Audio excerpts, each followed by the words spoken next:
With your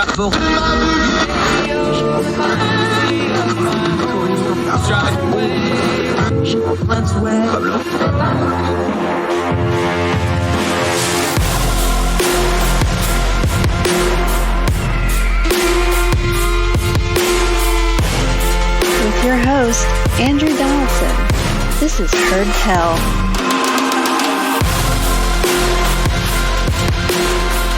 Welcome to Heard Tell. Thank you so much for giving us the most precious thing you have, your time. So we try to do what we always do. We're going to turn down the noise of the news cycle, get to some information that we actually need to know about so that we can better discern the times we live in. No caterwauling, just get to the stuff we need to know without all the yelling and the fussing and the hollering. Let's start with the GOP primary because there's a whole lot of fussing and hollering going on with this thing. You ever watch a race, like an auto race, like NASCAR, F1, IndyCar, whatever, ARCA? Is ARCA even a thing? I don't remember. Midget car racing. They used to do that on Thursday nights on ESPN. Remember the midget cars and the sprint cars had the big fins on top on dirt tracks? Those were fun. There's something when you're watching an auto race on TV that happens. The announcers will go, because the track's too big, especially something like a NASCAR race where Daytona, 2.5 mile track, or F1 where there's 10 turns to it. They can only show you small segments of what's happening because it's happening so fast. And what will happen is they'll go, there's a battle for second and third. And the second place car and the third place car will just be beating the tar at each other for a couple of laps as they jockey for position. The reason they do that, of course, is because it's a TV show. It's a sport. It's exciting when there's two cars side by side battling it out, fighting. You know what's boring? The reason they're showing the second place and third place car battling, or the battle for fifth and sixth, or whatever the case may be, is because the car that's leading and lapping the field and so far ahead that there's no challenge to it makes for boring TV. So they switch to the second and third place battle, or the battle for fourth and fifth, or the car that wipes out in 13th place, or whatever the case may be. They go where the action is. That's the stage of the GOP primary we're at. I'm going to pick on Politico here, but it's not just them. A bunch of people ran it. This is the piece that got a lot of play over the last day or two. Headline, Haley ties DeSantis for second, of course, meaning former governor, former UN ambassador for the Trump administration, Nikki Haley of South Carolina, and Florida Governor Ron DeSantis. Oh, they're tied for second. Action, drama. DeSantis is losing voters. Haley is surging. You see headlines and things. Haley is surging. No, not really. Trump has a 27-point lead in Iowa. He has more than a 20-point lead and sometimes a 30-point lead in all four of the early states: Iowa, Nevada, South Carolina, and New Hampshire. Trump is so far ahead of everybody else. By the way, those are the primaries. Nationally, he's up 50-plus points in most polls.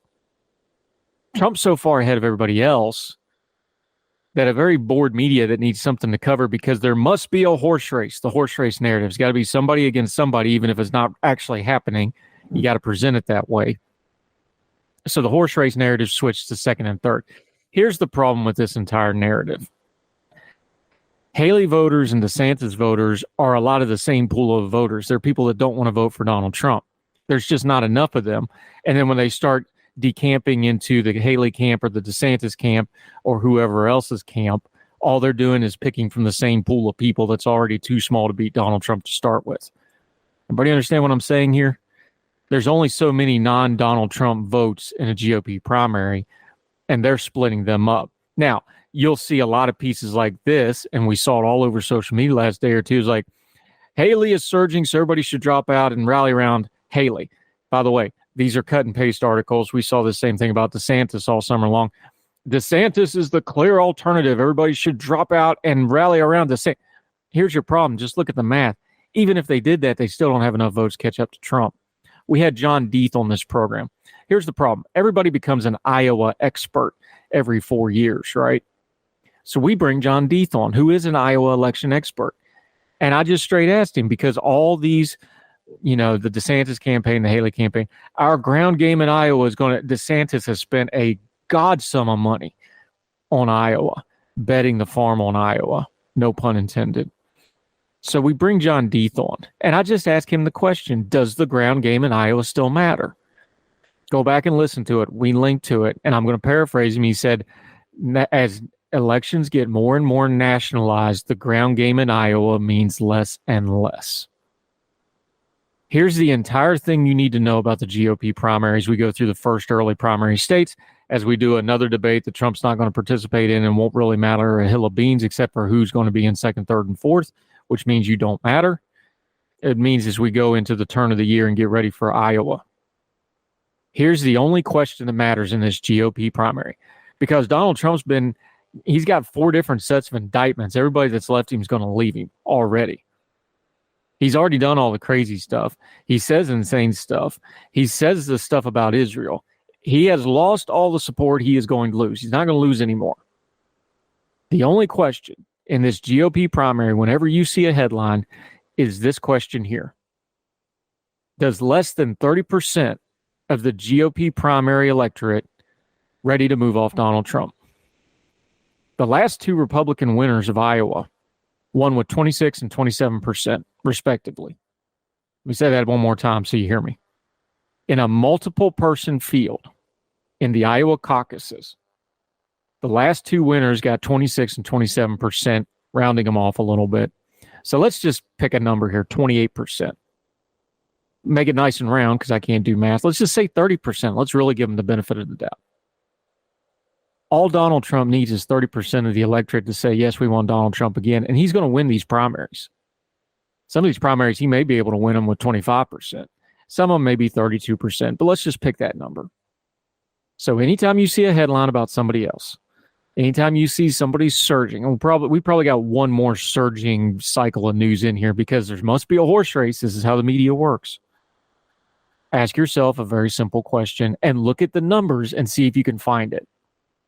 Does Donald Trump have less than 30% support in the people that are going to go vote in the Iowa caucuses in these early primary states? Right now, he has a whole lot more than 30%.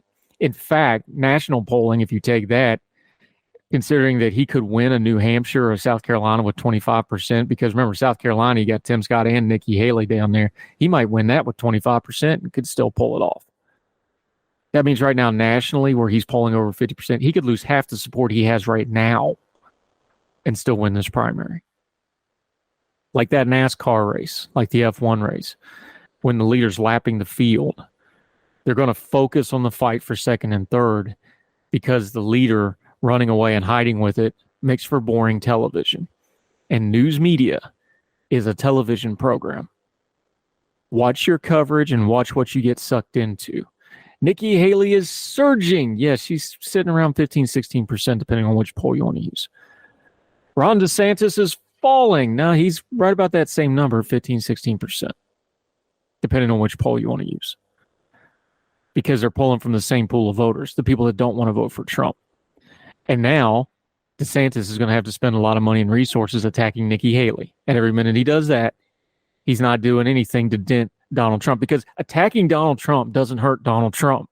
Saying mean things about Donald Trump doesn't hurt Donald Trump. Pointing out his policy failures and his wackadoo positions and the crazy things he said, that doesn't. You can't just attack Donald Trump. Is there anything a Ron DeSantis or a Nikki Haley is going to do to pull the voters from Donald Trump that are already predisposed to vote for Donald Trump and get him below that 30% level in Iowa and New Hampshire and Nevada and South Carolina? Because if he wins 4 of those, if he wins 3 of those, this thing is over by March, if not before. It's just that simple. Ron DeSantis and Nikki Haley have a lot of supporters. They have a lot of money. They have a lot of a backing. What they got right now, though, is a math problem that they don't seem to be able to solve. We've got a lot of Ron DeSantis campaigning and a lot of Nikki Haley campaigning. We know what they are and they aren't. And you need to parse out these headlines to not what you want to have happen, not what you think might happen, not what you wish might happen. Look at the data, discern the information we have, and understand what is really happening. As long as 30% of the GOP primary electorate wants Donald Trump, Donald Trump's going to win. And that's all there is to it. More Hurt Tell right after this.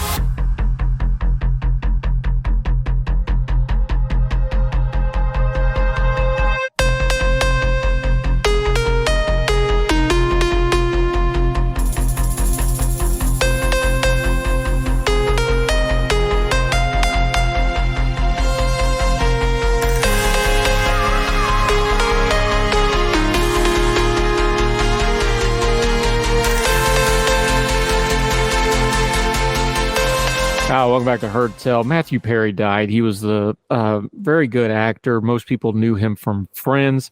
My kids and family really loved the movie he did with Zac Efron, where he went back to high school. He was excellent in that. He was in other movies as well. Don't pigeonhole him just to Friends. Died very, very young. We don't have a cause of death yet, so I don't want to get into all that. Matthew Perry, if you look into his life, he's somebody that struggled with things like addiction and mental health and things like this, and was very open about it, wrote a whole memoir about it, was open about it, talked to people about it. But there's a part of this death that I want to focus on that didn't get covered too much, although you saw a little bit of it on social media, that goes to how our news media and how our social media and how us, the consumers of both, feed something that is not good in our society. Matthew Perry died, and there's reports. If you're not familiar with TMZ, and full disclosure, I have appeared on TMZ as a talking head a time or two. I don't really like doing those hits, but I've done a few of them. It's not anything against the TMZ folks themselves. I'll talk about the problem I have with the company in just a second. The people are nice enough. It's just the formatting of them. I didn't really enjoy doing them. Here's the thing with the TMZ thing. The reason TMZ gets so much information on celebrities is they pay for it. Most news organizations, mainline news organizations, will not pay for it. The National Enquirer for years got information that other people wouldn't get. They broke things like the John Edwards story because they pay for those hits. TMZ basically nationalized that, monetized it, and internetized it. Internetized it is not a term, but it's the best way I can explain what happened. TMZ rose with the internet and social media especially, and they figured out you pay information, you get information before everybody else, and you can get it out faster to a wider audience, and it's made them an absolute empire. To be fair to TMZ, for whatever problems we're going to have with how they do things, and I'm going to get into one of them here in a minute, they're usually right. They usually have correct information, although a lot of it is salacious, a lot of it is not nice. You could talk about the morality and ethics of it, but they're usually not wrong. They're usually correct.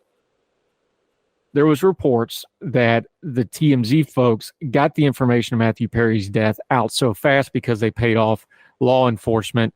We'll leave it to law enforcement. I don't know if it was a uniform law enforcement. I don't know if it was somebody with a badge. I don't know if it was an investigator. I don't know if it was a coroner or whatever. They paid somebody in law enforcement for this information. And if you watch social media, a couple interesting things happen. Some other celebrities, Wolfgang Van Halen. I'm a big fan of Wolfie's. I love his music.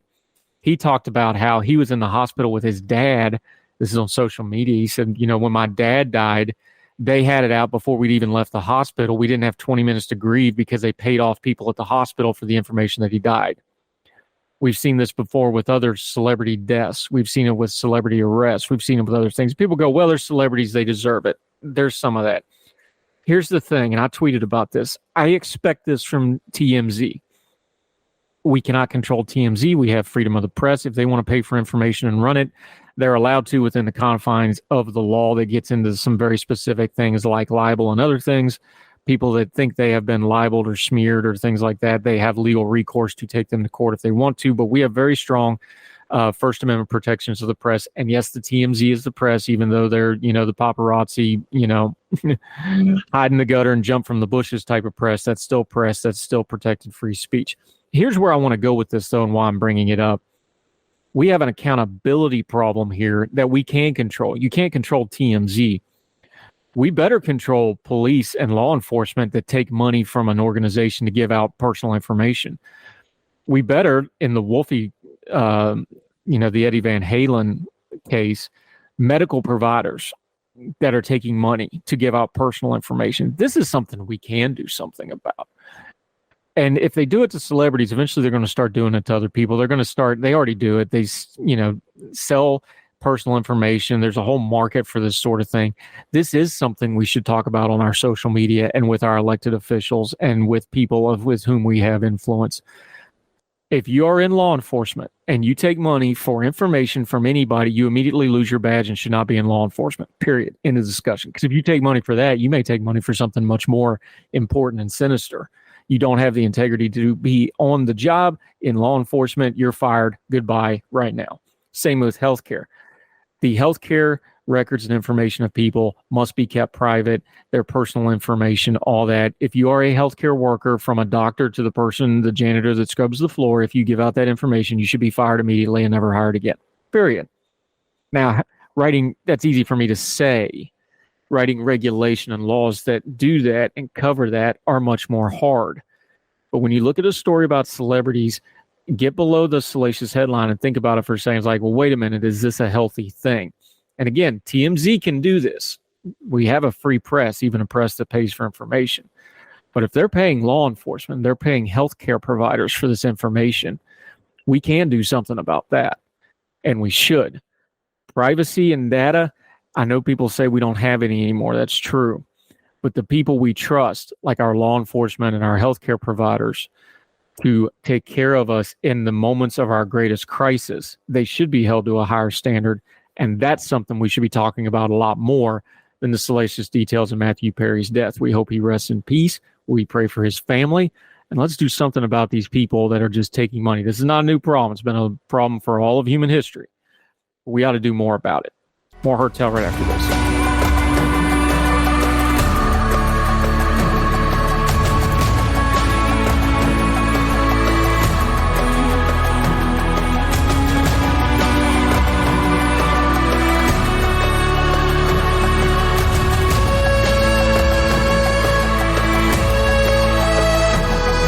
Welcome back to Herd Tell. Okay, here's what we're going to do with this one is we do headlines and try to figure things out, but the way this one thing's covered is absolutely driving me bonkers. It annoys me. I think we're doing a great disservice to a great many people, and I tagged in my friend John McCumber, who used to have a whole bunch of interesting titles, but now he's just retired, so I don't have to use any of them.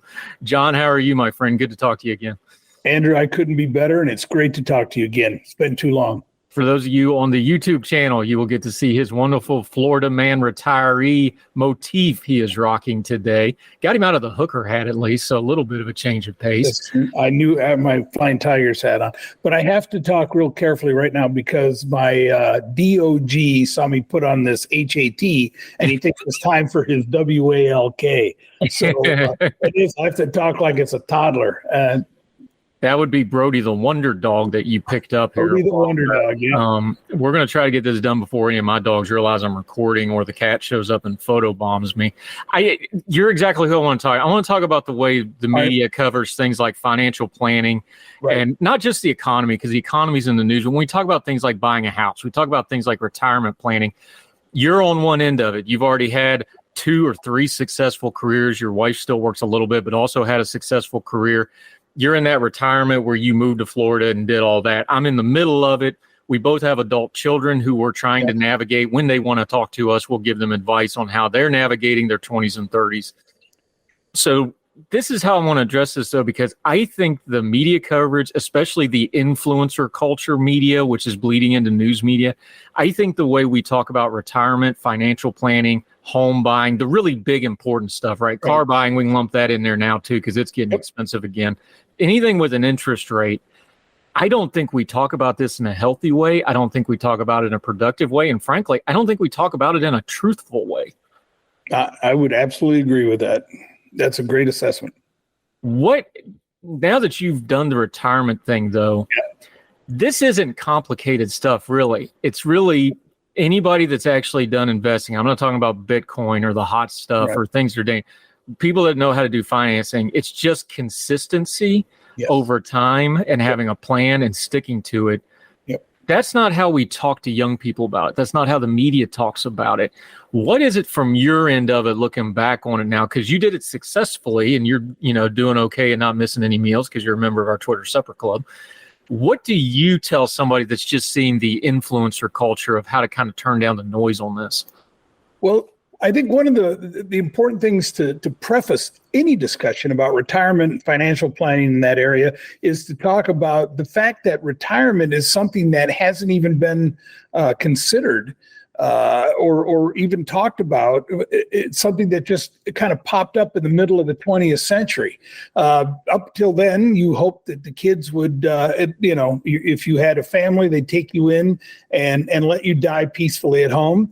Or you hoped you slumped over, digging your ditch or planting your corn and just fell over dead because retirement just didn't exist. There wasn't this plan for financial stability, the plan for the ability to have income or anything after a certain age. And people just wore out, men and women wore out from their work and their labors after a number of years. And so now as medical advancements and others allow us to live longer, and we start anticipating retirement. Like I say, they started with this great idea back in the middle of the 20th century where they'd have these defined benefit plans, and you would be able to work for a large corporation for X number of years and then take a retirement. My dad did that. He got out of after fighting World War II. He came home and he, instead of repairing aircraft on carriers, he was busy building planters and tractors for John Deere. Spent 30 years working there.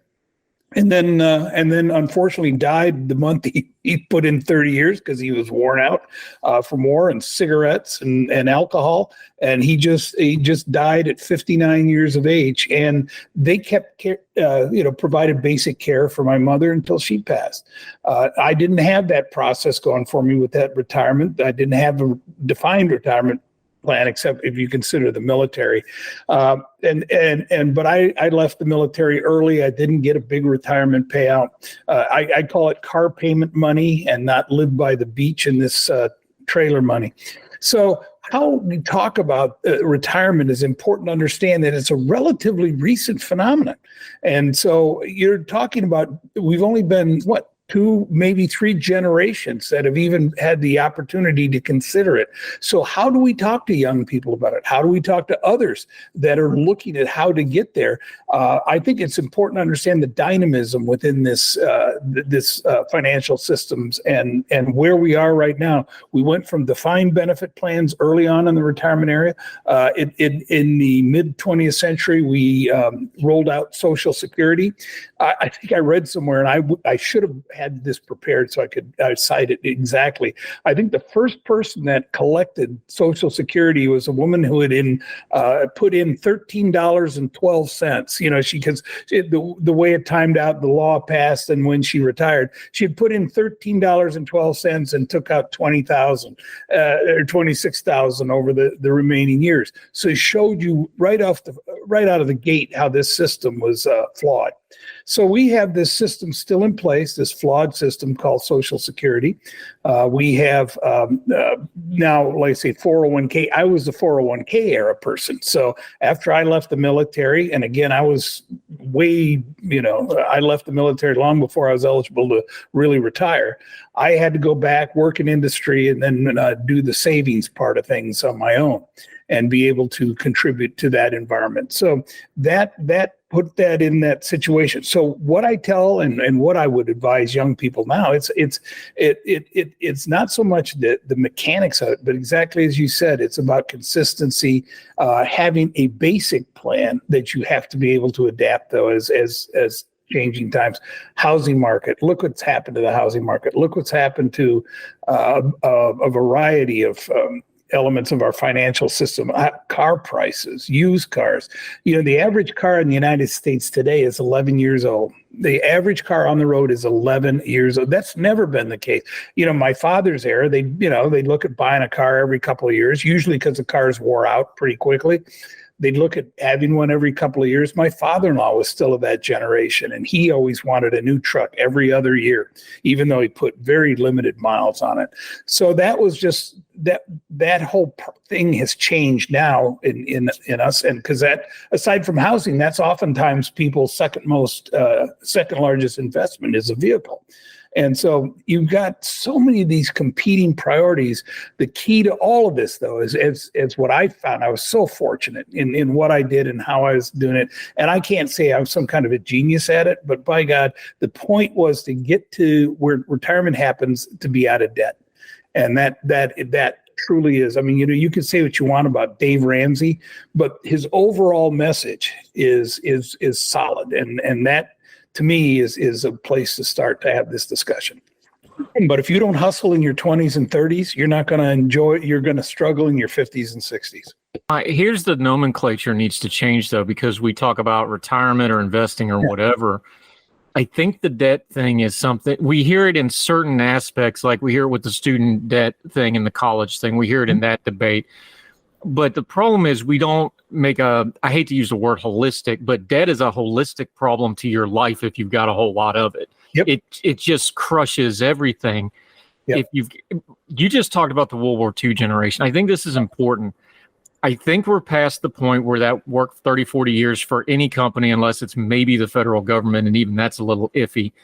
I think the years of having careers with one company, that's just gone. I think everybody needs to just have a mindset of, I'm going to have to piecemeal my career, piecemeal my benefits, piecemeal my plan together. But part of that is what you just said is, how do you incur your debt? Incurring debt on a house is not necessarily bad debt because it can be an investment. Right. However, if you just have credit card debt, if you just have student loan debt without any way of really recouping it, or you're in your 30s and 40s still paying debt off when you're in your prime earning years that you could be putting it into a house or something that has value. The World War II generation, we just talked about housing a couple of days ago on the program. Housing is a generational wealth multiplier because you can pass that down. It gives you options, things like that. We don't talk about debt in a healthy way because we want to act like all debt is equal. It's not. We want to act like debt is a fungible thing. It's not. And then we don't talk about the benefits of not being in debt. If you can get to retirement out of debt, you're probably ahead of the game. Yeah. Almost nobody gets to do that, though. Right. No, I guess I'm reminded of those advertisements you see all the time that pop up on your social media, on Facebook, or wherever you are, that say, if you have $500,000, when should you retire? Take this quiz. And of course, the quiz doesn't tell you when you can retire. It simply allows them to assess where you are and then sell you, a variety of products and services around it. So there's no answer to any of this. And so all retirement planning and debt planning is third grade math. That's all you need. There's no high finance answer, that you need to do, or Monte Carlo simulation. You simply have to have a basic understanding of how to do third grade math. The only real challenge is every retirement planning tool that anybody sells you or provides free, there's online tools you can use, begins with one simple fact that you have to suss out. When are you going to die? If you can answer that question, the math is real simple. The only challenge becomes, the reason it gets complex is because, either we're not willing to live up or look up to those numbers, or we're not sure how to even begin to assess that. And so, again, I guess this comes from a person with bad genetics. My dad died at 59, my uncle at 57, and my sister at age 51. A lot of these, the fact that I'm still here with you today is a miracle, and I treat every day like that because it truly feels that way. But when am I going to die? I just watched my in-laws pass at 80 years old each. And it's so you look at the math and it becomes an interesting what if scenario. But that's the story. When are you going to die?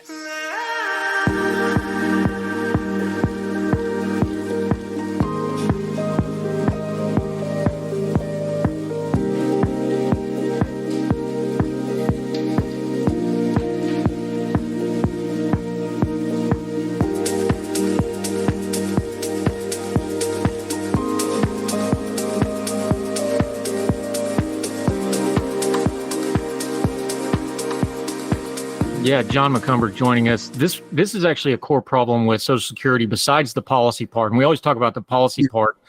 The basic math of Social Security is it was designed for 170 million people that lived into their 60s. Yes. And now we have 330 million people and counting, and it's going to be over 400 million within the next 15 years that are living into their 80s. Yeah.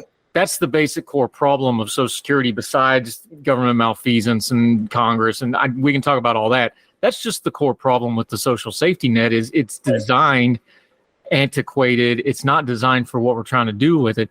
But that also applies to your personal life. I remember my parents, public employee pensions. My father was very smart with his money. He kept a lot of his money, invested well, things like that. But, they're public employee pensioners. Right. And when my mom got breast cancer, this is the thing when you get older, you have these multipliers of cost. Now all of a sudden the chemo is outpatient instead of inpatient, so you're paying for the chemo out of your pocket instead of covered on your plan. Right. Little stuff like that you just don't realize. End of life care where tens of thousands, if not hundreds of they showed me my hospital bill in 2016 when I was in the hospital. The VA was covering it, but I was in Duke for 5 months. It was a multi-million-dollar bill if I didn't have insurance for 5 months and everything I went through and all the surgeries. Sure. Folks got to understand, it's not just when you die, but those couple of years before you die. With most people, you're going to have some ill health, things like that. Those are financial bombs that go off that you're either prepared for or it completely wrecks your life. And we don't put those on the advertisements. No, we don't. And that's why, managing and having the changes that we've had, dramatic changes to insurance and the like, become real difficult to forecast for retirement. I know that's a challenge I've had. I'm fortunate that I also have the VA, and I live in a place that, knock on wood here, the VA has been phenomenal in my area, believe it or not. And I know there's horror stories everywhere, but I've been getting the care I need and the preventive care I need, and it's been really, really pretty good. So I'm happy with that. But again, people don't have the tools they need to prepare for this. So one of the tools that's posited all the time is, why don't government just cover it for you? And so it's the whole microcosm of that. Why doesn't the government, handle it for you? Becomes another string of issues that needs to be discussed. But at the same time, people, one of my favorite pundits, who's unfortunately now passed, is PJ O'Rourke. And he once said, if you think healthcare is expensive now, wait until it's free. So we've got a whole other series of challenges that we're going to need to face in that healthcare area. But planning for retirement, I'd like to say I was kind of, really smart and did all this stuff. I absolutely didn't.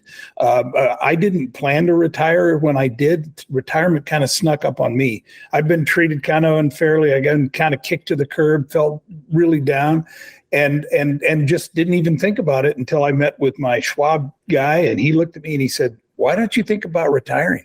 Look at your, family history. Look at this. Enjoy a few years off.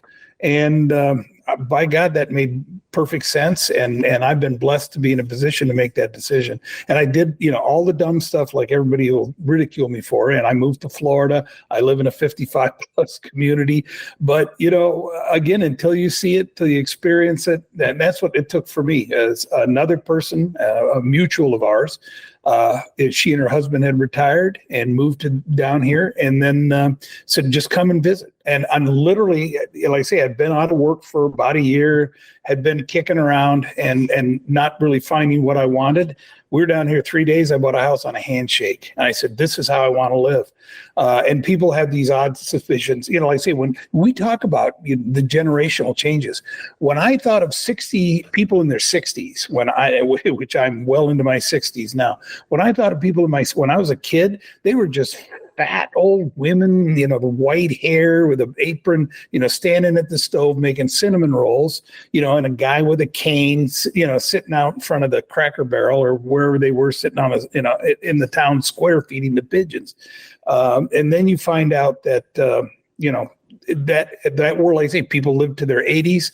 I have men and women that I golf with that are in their 80s, and I go golfing with them, bike riding, and a lot of other hobbies. And it's really surprising to see people don't go to retirement communities to just wait to die. They go there to enjoy the last years, the golden years, as we like to say.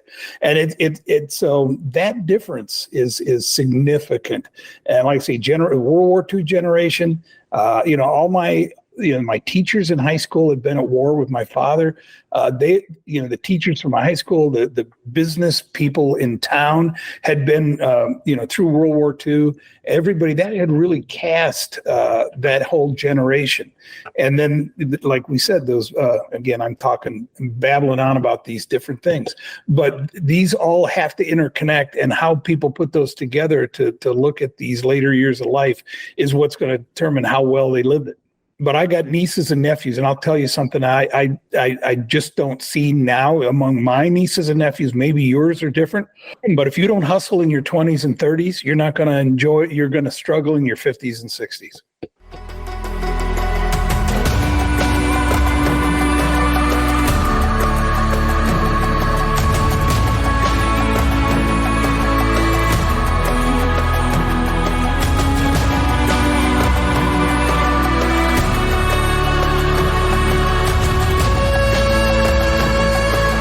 Religion is at the intersection of our 21st century life, even if we don't express a faith.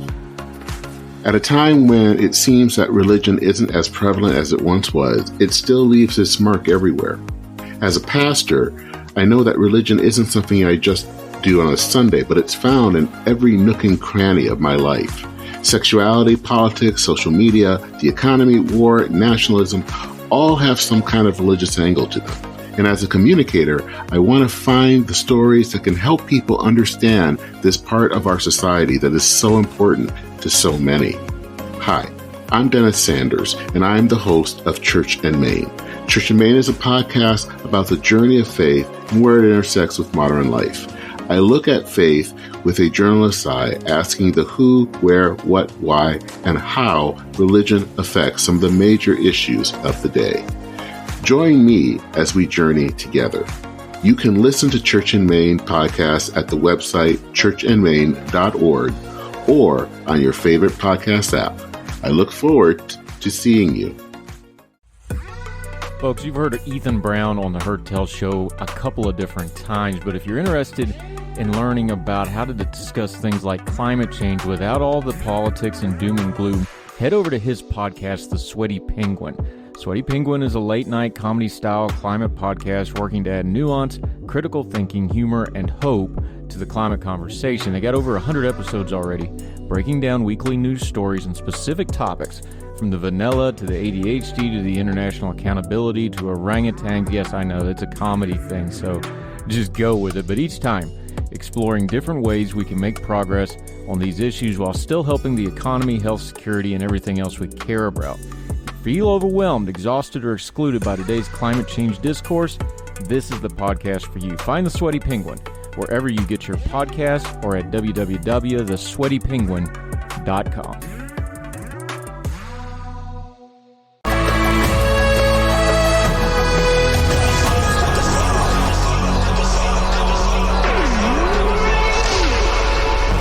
Yeah, it's funny because John McCumber joining us, of course, my 20s and 30s, I was in the military.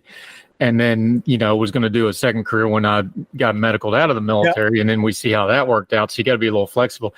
Here's the thing, though. What you did, though, you're actually a statistic. Did you know this? No. When COVID happened, 4.2 million people dropped out of the workforce. It was one of the big economic things that didn't get talked about.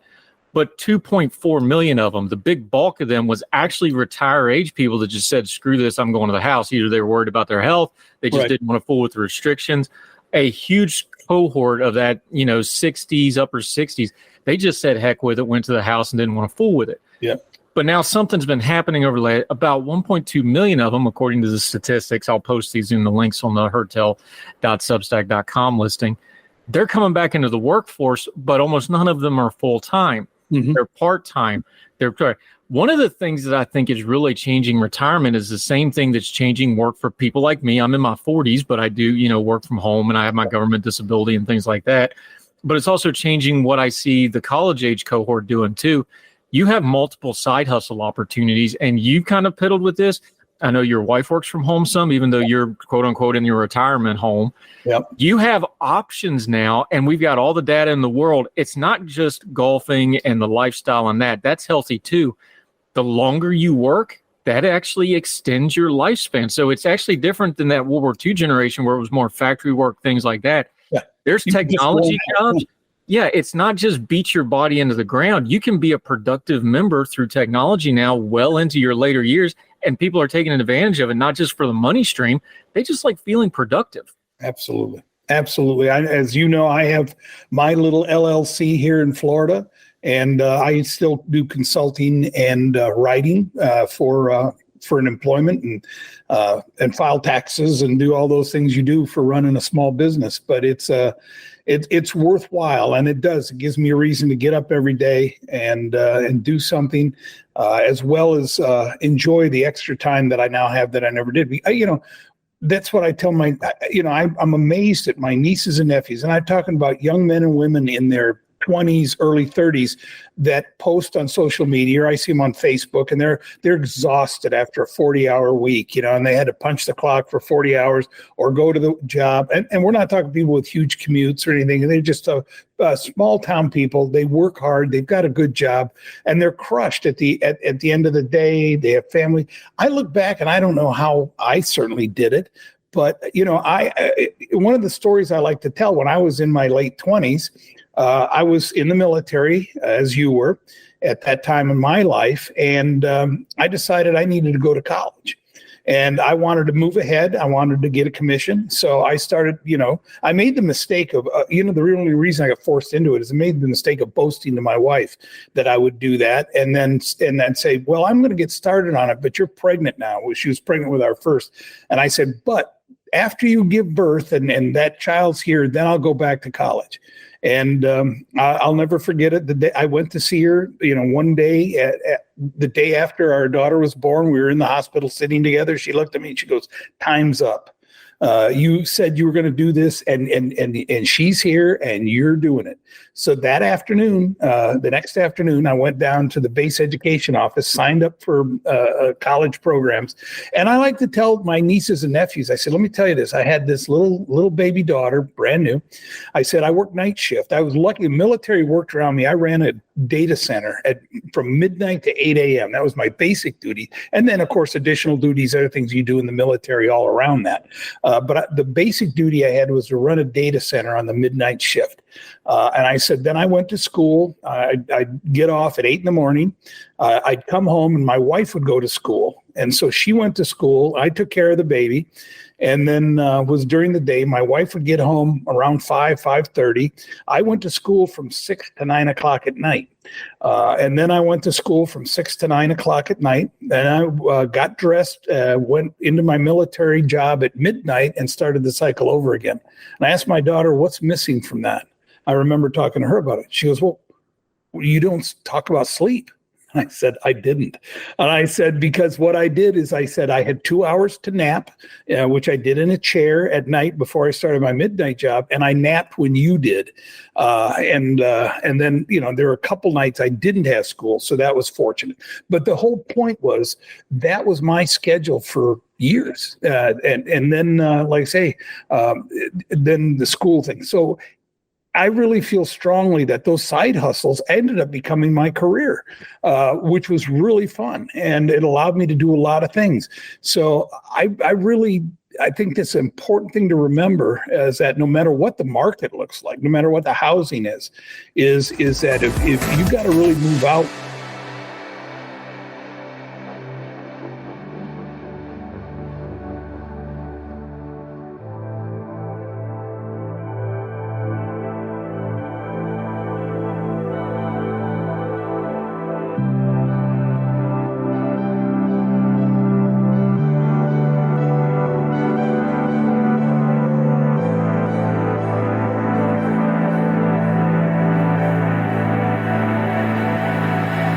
John McCumber joining us. I remember because my military career, of course, I'd been in about a year when 9/11 happened and the world changed on us. We went from having the cakest, easiest job in the world to things got real in a big hurry.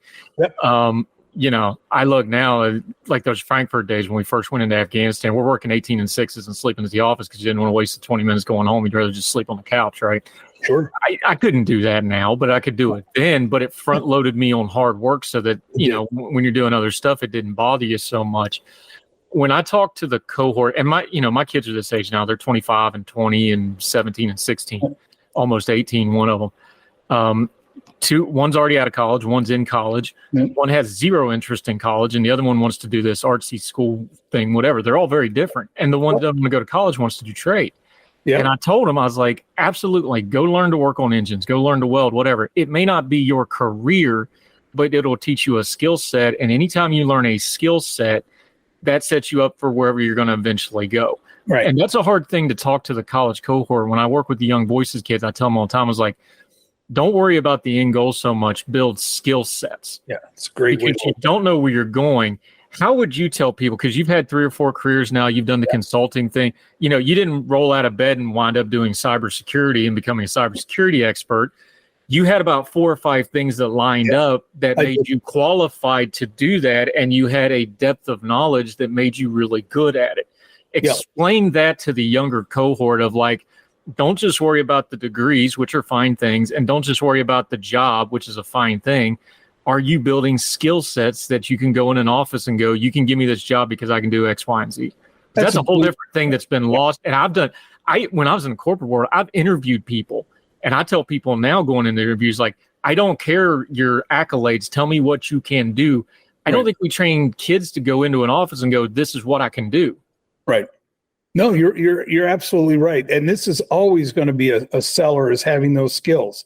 I had the same counseling. Like, I can step back. I didn't, like I say, didn't roll out of bed and fall into this. I was very fortunate in many ways. I'm not here to certainly just sit there and boast and say that I'm some kind of a brilliant person. I'm not. But one thing I did do is keep eyes always open for opportunities. And when things would come up, so I remember I got into teaching, and then was finishing up my degree, and then was working on a master's degree because I was in that mode, got my commission, started on my MBA, going to, again, full-time MBA, full-time job. And what I was able to do is they said, you know what, we're having trouble filling this position. People teach a database course for our college. Would you be interested in it? And I just said, absolutely. Let me try that. I put a course together and taught. That was the very first college course I ever taught. I was working on my MBA. I taught a course on database. And it was, it would be laughable now to see what I, would teach about. But it was an opportunity for me to learn the teaching profession, to get involved. And so as that went on, I always used my teaching to pay for my further education. And that's one of the reasons I was able to get out without debt. One, of course, the military, that's a big bonus and for people. And then being able to use that, even every dime I paid for a book, a college, sweatshirt, anything I did related to higher education, I paid for it by teaching. And I got my money back, tenfold over for doing that. And so being able to teach, use that money to pay for further education and do that. And then when I got, out of that and was started on my PhD at the University of Maryland, I was teaching graduate school for a couple universities because, again, cybersecurity was new and they were trying to put together programs, schools that you've never heard of. Now, and that predate Phoenix, University of Phoenix, which of course you're hearing less and less of now. But if you go back, Central Michigan University, others had decided they wanted to jump on this as a opportunity to teach remote courses. So I got involved with that and got paid for doing that. One of the things I've always focused on in that is trying to make sure I was being paid for the extra work I was doing. And that's a tough one. A lot of people donate their time. I think that's great. I do now. I donate a lot of time right now to different operations and programs. But I also at the time wanted to make sure that I was covering that. So again, that the extra money allowed me to get the education. I put my wife through school. She and I worked together to do that. But with South Crew, we never had college debt. And she wasn't in the military, but, she worked in work programs and study programs, but it was all skills based. You were right. And that's what was beneficial. Hers is in medicine. So she worked in clinical oncology and she worked in treating cancer. And so all her education, most of her employers would pay for that along the way. And then when she did do things like got her Master of Fine Arts and did that on her own, we were able to do that and cover that with money I made from teaching. And that's those kind of processes, and always looking for opportunities and sticking your neck out a little bit. That's where the answer is. That's where those extra opportunities come from. And then that's where those skills you acquire, but you got to be willing to do that. Yeah. John McCumber, this is what I wanted to do. I just wanted to have some grown folk talk about some two guys that have kind of been there and done that on some of this stuff. And we're counseling our own kids on it. And we're hoping, I do a lot of the mentoring with the young voices. One of the reasons I love working with those guys is, I always get a crack. You got these people going to Georgetown, Harvard, and they're asking me for advice. And I flunked out of community college. Yeah. I went back, but we all did.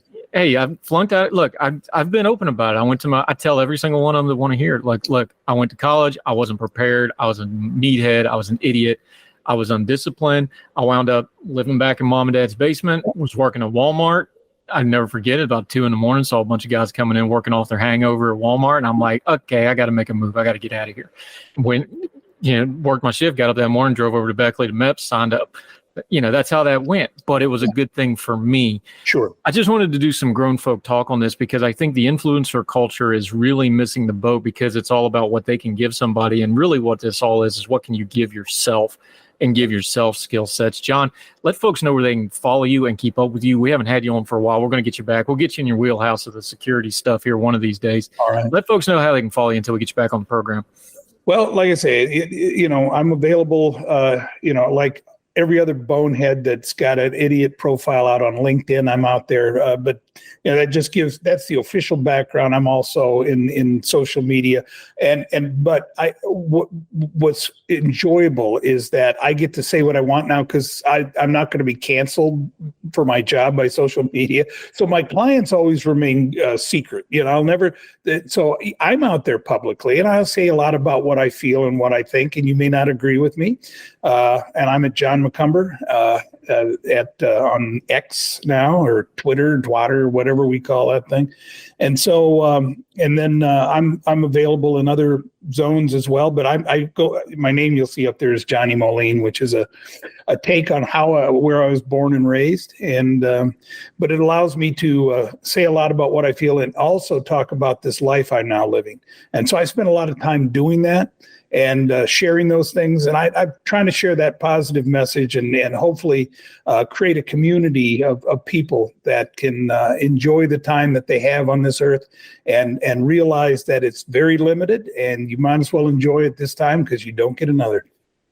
Most importantly, he's a member in good standing as a hashtag Twitter Supper Club group, although he did put Red Velvet corn dogs. We're going to have a board meeting about that in private, but that'll be a closed session meeting while we work that out amongst ourselves. Yeah. Great cook. Looking forward to barbecue. I need to send you an order of barbecue sauce down too. Oh. We'll hook you up. John McCumber, love talking to you, my friend. Appreciate the time. It's always my pleasure, my friend. Yes, sir.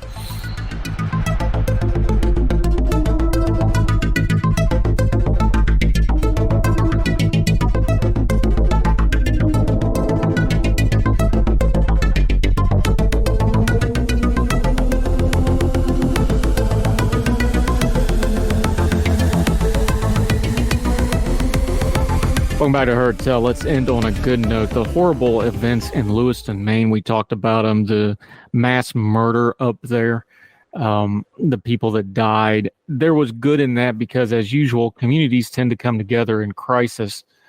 Something very interesting happened. One thing you don't think about when you're just watching this news coverage is if you've never been in a situation like this where they had a manhunt and they had a lot of people locked down because of the manhunt.